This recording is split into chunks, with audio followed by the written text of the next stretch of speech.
Hello all, welcome to it's UTV. నేను మీ కౌసల్య. మనం ఎప్పుడూ పిల్లలంతా ఫోన్కి అతుక్కుపోయారు, సోషల్ మీడియాలో మునిగిపోయారని మాట్లాడుకునే వాళ్ళం కదా. కానీ ఒకవైపు మలేషియా మాత్రం ఒక సీరియస్ స్టెప్ తీసుకుంది. 16 ఏళ్లలోపు పిల్లలకి సోషల్ మీడియా యాక్సెస్ పూర్తిగా బ్యాన్ చేయాలని ఒక కొత్త చట్టం తీసుకొచ్చింది. ఏదో అలా చెప్పేలేదు, ఇది అధికారికంగా ప్రకటించింది. మలేషియా ప్రభుత్వం సింపుల్గా ఏం చెప్పిందంటే 16 ఏళ్ళు వచ్చే వరకు పిల్లలకు సోషల్ మీడియా వద్దు.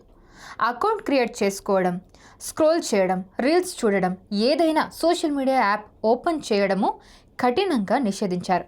2026 నాటికి ఈ రూల్స్ అమల్లోకి వస్తుంది. ఈ రూల్ ఎందుకు పెట్టారంటే చిన్న పిల్లలను ఆన్లైన్ బెదిరింపుల నుంచి, ప్రైవసీ లీక్ సమస్యల నుండి, అడిక్షన్ నుండి ప్రొటెక్ట్ చేయడం కోసం. మన దేశంలో కూడా పిల్లలు గేమ్స్, రీల్స్, షార్ట్ వీడియోలలో రాత్రంతా నిద్ర లేకుండా అలా ఫోన్ చూస్తూ ఉండి హెల్త్ పాడే సిచ్యువేషన్స్ చాలా చూసాం.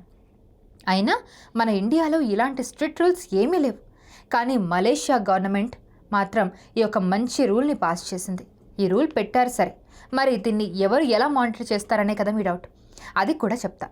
సైబర్ సేఫ్టీ అధికారులు, ఆన్లైన్ సాధికారత కమిటీలు కలిసి పిల్లలకు హానికరమైన కంటెంట్, అలాగే ఫేక్ ప్రొఫైల్స్, డేంజరస్ ఛాలెంజెస్ వీటన్నిటిని స్టాప్ చేయడానికి పనిచేస్తారు. ఒకవేళ ఎవరో పిల్లల పేరుతో సోషల్ మీడియా అకౌంట్ క్రియేట్ చేస్తే పేరెంట్స్పై ఫైన్ కూడా వేయొచ్చు. డిసెంబర్ 2025 నుంచి ప్లాట్ఫామ్స్ కూడా ఈ రూల్స్కి టెక్నికల్గా రెడీ అవ్వాల్సి ఉంటుంది. ఈ రూల్ పెట్టాల్సిన అవసరం ఉందా అంటే ఎస్, ఖచ్చితంగా ఉంది. సింపుల్గా చెప్పాలంటే పిల్లలు సోషల్ మీడియా కంటెంట్కి బాగా అడిక్ట్ అవుతున్నారు. చదువుపై దృష్టి తగ్గుతుంది. నైట్ టైంలో స్క్రీన్ వల్ల నిద్ర పాడవుతుంది. సైబర్ బుల్లేయింగ్ కేసులు బాగా పెరిగిపోతూ ఉన్నాయి. మైండ్ సెట్ అల్లకల్లోలమవుతుంది. కంపారిజన్, సెల్ఫ్ ఇమేజ్ ఇష్యూస్, అంతెందుకు వాళ్ళు ఈ ఫోన్ల వల్ల మెంటల్గా చాలా డిస్టర్బ్ అయిపోతున్నారు. స్కామ్, ప్రైవసీ సమస్యలు, ఇలా బోలెడన్ని ఉన్నాయి. ఇలాంటి కారణాలే మలేషియా నిర్ణయానికి బేస్ అయింది. ఇప్పుడు ఈ అంశం నిజంగానే ఒక పెద్ద హాట్ టాపిక్గా మారిపోయింది. ఇకపోతే మన ఇండియా పరిస్థితి ఎలా ఉందంటే మన దగ్గర 10 to 15 ఇయర్స్ పిల్లలు సోషల్ మీడియాకి విపరీతంగా అడిక్ట్ అయ్యారు. అండ్ సోషల్ మీడియా యూజ్ చేసే రేషియో కూడా ఈ ఏజ్ గ్రూప్స్లో చాలా ఎక్కువగా ఉంటుంది. క్లాసులు చూసే పేరుతో రాత్రంతా రీల్స్ చూసేవాళ్ళు. ఫ్రీ ఫైర్, BGMI లాంటి గేమ్స్ కారణంగా అగ్రెషన్ బాగా పెరిగిపోయింది. ఆన్లైన్ ఫ్రాడ్, అలాగే స్కామ్ మెసేజ్లు, ఫేక్ ఫ్రెండ్ రిక్వెస్ట్లు, స్కూల్ విద్యార్థుల మధ్య వైరల్ ఫైట్లు, వీడియోలు, ఇవన్నీ సోషల్ మీడియా ప్రభావమే. వైజాగ్లో ఒక 6th క్లాస్ చదివే అబ్బాయి ఫోన్ కొనివ్వలేదని సూసైడ్ చేసుకున్నాడు. ఎంత ఘోరం ఇది! ఇంత ఘోరంగా ఉంది మన ఇండియా సోషల్ మీడియా అడిక్షన్.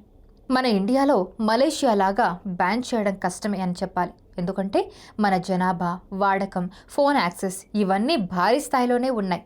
కానీ స్ట్రిక్ట్ రూల్స్ మాత్రం ఖచ్చితంగా పెట్టాలి. పేరెంటల్ కంట్రోల్ మస్ట్ ఉండాలి. సోషల్ మీడియా అకౌంట్ క్రియేషన్కు డిజిటల్ వెరిఫికేషన్ తప్పనిసరి చేయాలి. స్కూల్లో డిజిటల్ హైజీన్ క్లాసులు కూడా పెట్టాలి. రాత్రి 10 to 6 AM వరకు రాత్రి 10 AM to 6 AM వరకు పిల్లలకి యూసేజ్ లిమిట్ పెట్టాలి. హానికరమైన కంటెంట్ను ఆటో బ్లాక్ చేసే సాఫ్ట్వేర్ రావాలి. ఇవన్నీ అమలవుతే కొంచెమైనా మార్పు చూసే ఛాన్స్ అయితే ఉంటుంది. మలేషియా తీసుకున్న ఈ నిర్ణయం చాలా బోల్డ్గా ఉంది. పిల్లలు ఫ్రీగా ఉండాలి, కానీ ఫోన్కి బందీలైపోవద్దు. సోషల్ మీడియా అంటే ఎంజాయ్ చేయడానికి, కానీ మైండ్ని పాడు చేయడానికి కాదు. మన దేశంలో కూడా ఎప్పుడో ఒకప్పుడు ఇలాంటి డిసిప్లిన్ రూల్స్ వస్తాయేమో చూద్దాం. కానీ అప్పటి వరకు పేరెంట్స్, టీచర్స్, సోషల్ మీడియా కంపెనీలు అందరూ కలిసి పిల్లలను ప్రొటెక్ట్ చేయడం మాత్రం చాలా ఇంపార్టెంట్. ఇది ఇవాల్టి వీడియో. మీ అభిప్రాయం ఏంటో కమెంట్ రూపంలో తెలియజేయండి. Thank you so much for watching and keep watching It's You TV for more details.